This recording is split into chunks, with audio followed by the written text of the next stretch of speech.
So pressing now, making sure that the right leg is fully straight. At the moment, my pelvis and my chest are in a diagonal line. I'm going to open my chest first. So open the chest, okay? Take the left shoulder back.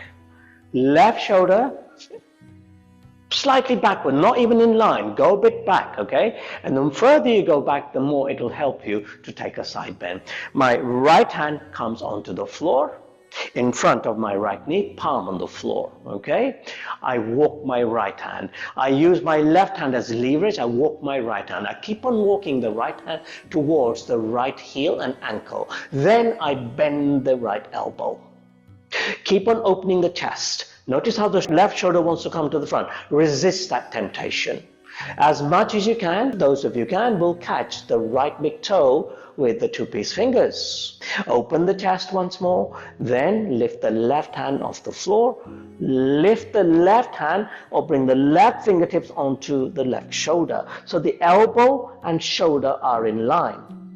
Once that's available, then extend from the elbow upwards. So the arm is straight.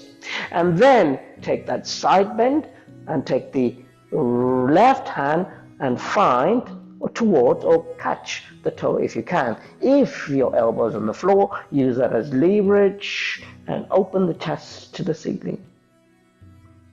Breathe here.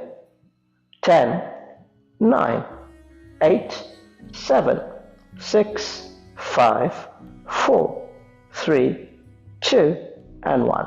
Excellent, everyone. Gently lift that left arm and lift up and release. Well done.